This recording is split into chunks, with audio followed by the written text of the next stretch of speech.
Is Rahsul Faison going to be Utah State's next star running back? It didn't take long for Rahsul Faison to etch himself, his name, his ability, even his flowing hair, in the collective minds of Utah State football fans a year ago. In the season opener at Iowa, Faison, a junior college transfer from Snow College, only carried the ball 7 times. Yet against the vaunted Hawkeyes defense he still managed to rush for 59 yards, averaging 8.4 yards per carry. Back-to-back runs for 17 yards and 18 yards midway through the fourth quarter were eye-opening, as was a 26-yard reception of possession later. It all presaged what was to come for the Aggies' opponents when Faison was in the game.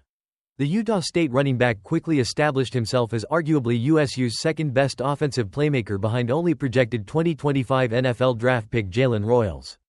In all, Faison rushed for 736 yards and 5 touchdowns in 2023, averaging 6.2 yards per carry, all while splitting time as part of a running back trio with Davon Booth, now at Mississippi State, and Robert Briggs.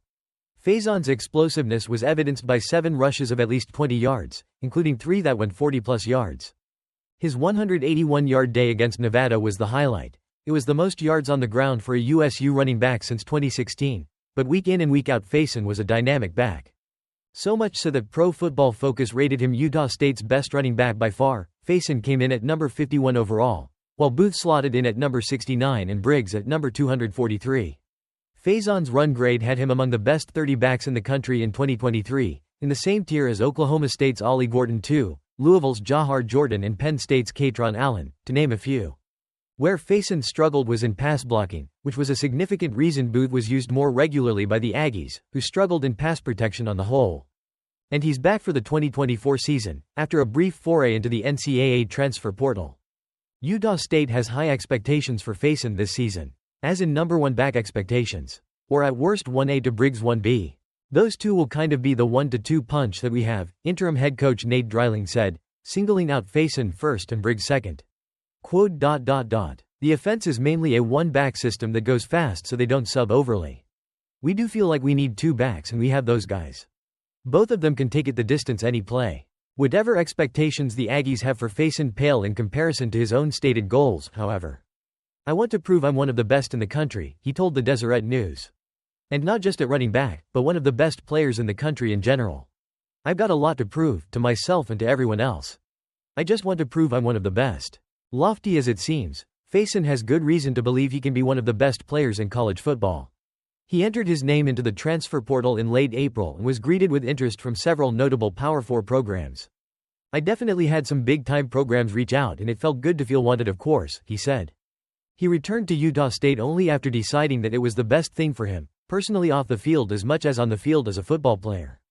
I had a lot going on off the field, so I had to sit back and take myself away from football and think about what was best for me coming up this season, Faison said. Utah State just felt like home. Coach A, Blake Anderson, had a lot to do with that too. He was one of the big reasons I stayed and I feel like he talked it out with me, stayed with me every day I was in the portal. I just felt like it, staying at Utah State, was the best move and in my best interest.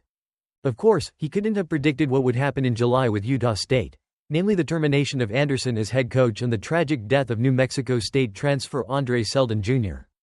A senior, Faison has taken an active role in trying to shepherd the Aggies through it all to the season. We've been handling it all pretty well, he said. I feel like if anything we've gotten a lot closer the last month. I'm no stranger to adversity, so I know not to focus on things I can't control. I've just been preparing for my last year and just trying to be a leader on and off the field and keep everyone uplifted. That is what all the older guys have been doing. We've been staying focused and blocking out any outside noises that have been coming around. Faison believes he has a chance to do something special this season, in part due to the offense put in place by Anderson, now run by offensive coordinator Kyle Cefalo. I feel like it will be similar to what you've seen in the past, Faison said. We will definitely be more explosive in the run game than what you've seen last year, though. We are definitely going to be an explosive offense as you are used to seeing a lot. Fast tempo. All that. It is going to be fun to watch for sure. It doesn't hurt that Dreiling has mentioned, often, a desire to run the ball more this season too. We want to be physical and we want to run the ball, he said Thursday, ahead of USU's first scrimmage of fall camp. Throw in a revamped offensive line, buoyed by the additions of Power 4 transfers in George Miley, Baylor, Trey Anderson, Pitt, and Ethan Boyd, Michigan State, and things have lined up for Faison to make a real impact. Which is everything he wants in his final season. I want to build on what we started last year, he said. No, I want to finish what we started last year.